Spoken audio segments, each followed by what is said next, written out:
নমস্কার বন্ধুরা, অর্কজ কিচেনে আপনাদের সবাইকে স্বাগত জানাই। আশা করি আপনারা সবাই ভালো আছেন, সুস্থ আছেন।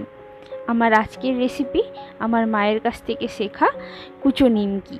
এটা বানাতে কোনো খাবার সোডা বা বেকিং সোডা কিছুই ব্যবহার করিনি, কিন্তু তাও হবে একদম মুচমুচে। তাহলে চলুন রেসিপিটা শুরু করা যাক।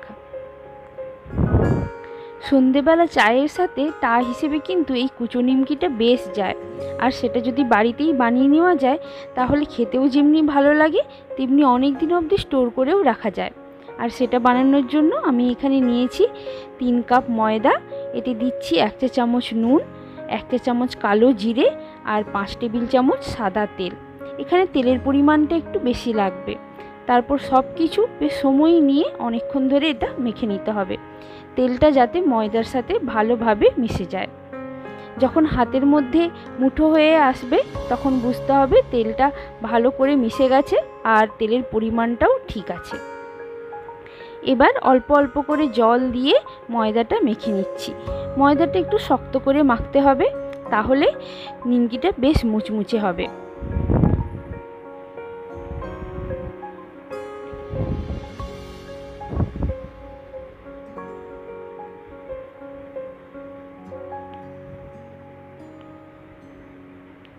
এখানে ময়দাটা মাখা হয়ে গেছে, অনেকটাই শক্ত আছে। এটা রেস্টে রেখে দিলে নরম হয়ে আসবে। আধ ঘন্টা এটা রেখে দিচ্ছি রেস্টে। আধ ঘন্টা পর ফিরে আসছি। ময়দা আরেকবার মেখে নিচ্ছি, নিয়ে লেচি কেটে নেব।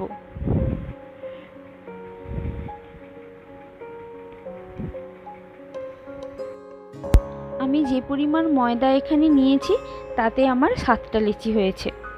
এই নিমকি বাড়িতে বানানো থাকলে বাচ্চা থেকে বড় সবাই তো পছন্দ করেই, ঘুরতে ফিরতেও খাওয়া যায়, আর বাড়িতে গেস্ট এলে চায়ের সাথেও কিন্তু এটা সার্ভ করা যায়। এখানে আমি এবার রুটির মতো করে বেলে নেব। তার জন্য প্রথমে তেল ভালো করে মাখিয়ে নিচ্ছি, এবার বেশ পাতলা করে এটা বেলে নেব।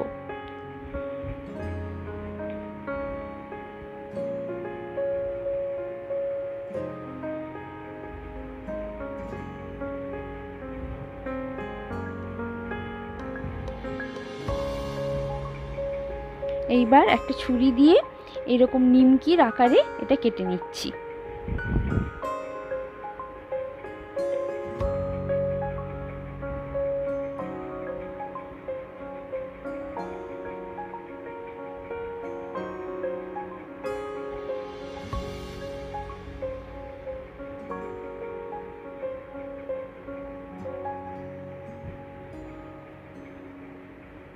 এরপর কড়াইতে কিছুটা সাদা তেল দিয়ে বেশ ভালো করে তেলটা গরম করে নেব।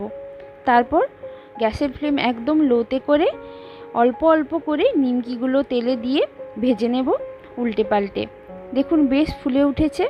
গ্যাসের ফ্লেম লো করেছি কারণ এটা যেহেতু লোহার কড়াই, তাই তেলটা বেশ অনেকক্ষণ গরম থাকে। এবার নাড়াচাড়া করে এপিট ওপিট উল্টে লাল লাল করে ভেজে নেব। এইভাবে অল্প অল্প করে আমি সব নিমকিগুলো ভেজে রাখবো, আর ঠান্ডা হয়ে যাবার পর তারপর কন্টেনারে স্টোর করব। গরম অবস্থায় স্টোর করলে সেঁতিয়ে যেতে পারে, আর কোনো কারণে যদি সেঁতিয়েও যায়, আপনারা যদি মুড়ি খান তাহলে মুড়ির কন্টেনারে কাগজের ঠোঙার ভেতরে এই নিমকি রেখে দেবেন, বেশ অনেক দিন ধরে এটা মুচমুচে থাকবে। আশা করছি ভিডিওটা আপনাদের ভালো লেগেছে। ভালো লাগলে একটা লাইক, শেয়ার আর সাবস্ক্রাইব করে দেবেন। ধন্যবাদ।